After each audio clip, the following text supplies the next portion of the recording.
With the Big 12 Media Days wrapping up, there's something I want to talk about regarding the Oklahoma Sooners that I felt like was highlighted really well both at the Big 12 Media Days event in and of itself, and also in the polls leading up to the event, whether that be the Preseason All-Big 12 poll presented by the media, or the team ranking poll also presented by the media that covers the Big 12. But we need to break it down because I think they list a good reason why there's so much excitement around the Sooners program, and we have got to unpack it all. But before we do, as always, y'all know the drill. I want to hear from y'all. Hop down to the comments, give me a Y for yes or an N for no.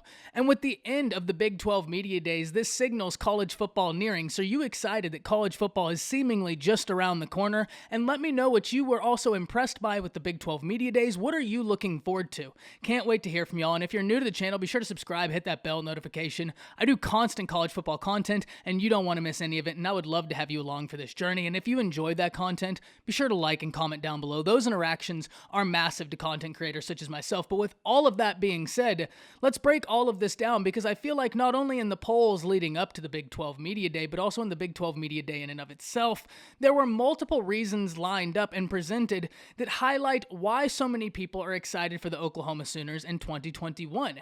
And I really want to start with the polls, which not only if we talk about the team rankings poll, which presented Oklahoma as the #1 team in the Big 12 going into this year, which is easily understandable. When you look at how much success OU has had within the Big 12, it's easy to understand why the media that covers the Big 12 would put them at the #1 team. So when you look at it, it's easy to understand why Oklahoma comes in 1, Iowa State 2. Oklahoma lands 8 individuals on the preseason All-Big 12 list. Iowa State lands 7, but it's even further than the talent that is on this list. And in fact, we're talking about the coaching staffs. OU having Lincoln Riley, Bill Bedenbaugh, DeMarco Murray as the running back coach, and then Alec Grinch really looking to get that defense right. And we've seen the progression from Grinch's defense each and every year, which is only going to be scarier when you have an individual like Jeremiah Hall, who is talking at the Big 12 Media Days, say that he believes that this is the most complete team he's been on as a Sooner. Whether we're talking about the offense or the defense, he had nothing but praise to offer, saying both sides of the ball. He felt like we're the most complete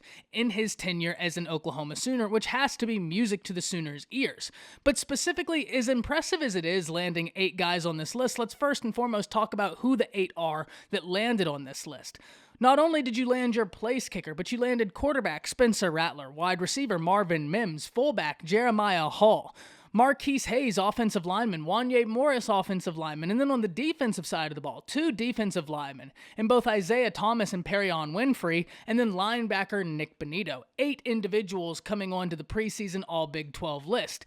And that right there is incredibly impressive. I mean, when we start off the list talking about Spencer Rattler, not much needs to be said here. The individual who touches the ball every single time is obviously going to be one of the most important pieces to your football team. But then you exemplify that when you're talking about Lincoln Riley being the quarterback coach and how he likes to run his offense. And then when you're talking about a quarterback that has the depth of ability of Spencer Rattler, it's easy to see why he comes in as the #1 quarterback on this list.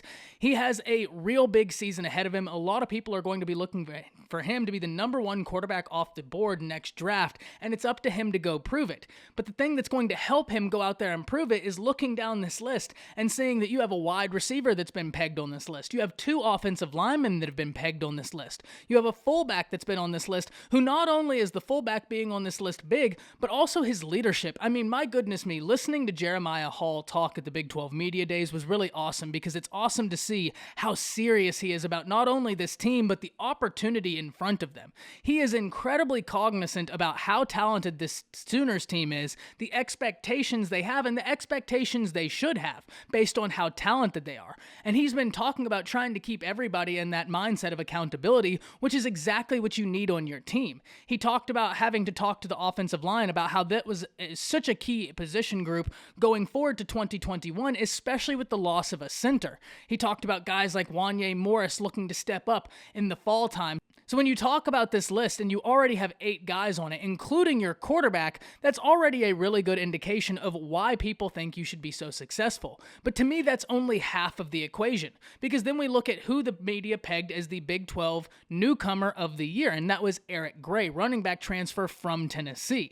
An incredibly talented individual who he and Kennedy Brooks look to wreak havoc in the Big 12 as an incredibly deadly 1-2 punch. When you mix that along with Spencer Rattler Rattler, with the offensive line, with the weapons, and with Lincoln Riley, you can see how that can be a recipe for disaster. But even that isn't the full story, because when I look at this list, I am really impressed that Oklahoma landed 8 people on here. But it's the people not named that get you really excited. When you talk about Jaden Hazelwood, for instance, who I think we need to remember is rated as Oklahoma's 3rd highest rated signee ever, behind only Adrian Peterson and Rhett Bomar, an individual who has had an unfortunate career up to this point regarding injuries, but if he can put together a healthy season, he could take over. I mean, he could become a name that is huge instantly. That's how much talent he has, and it's not like he's alone.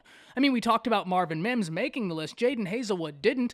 His talent is easily great enough to put him on this list, but then you have Theo Weiss Jr., another incredibly talented receiver. Mike Woods, the transfer from Arkansas, who looked to be part of the 1-2 punch at Arkansas that many were so excited about now at the Oklahoma Sooners. The Oklahoma Sooners are loaded with talent, and when you listen to their leadership positions talk, they're very cognizant of not only the expectations of their team, but the expectations and the process that they need to go about maximizing the ability they have on their team, which is exactly what you want to hear. When you look at it holistically, as impressive as it is that Oklahoma lands 8 on this list, and my goodness, it's impressive, it's the names you look at that aren't on this list that really get you giddy for this season, because you start to piece together how incredibly talented this Sooners roster is, that they can have 8 guys make this list, and that I can continue pointing to individuals on that team who I believe are in for a massive season. The Oklahoma Sooners look to have a phenomenal 2021, and I, for one, cannot wait for the season to get here. Hop down to the comments, let me know what you're thinking, because the Big 12 Media Days were a lot of fun, a lot of good information was said, and I'm really interested to hear where y'all are thinking, especially after this event. That's it. See ya.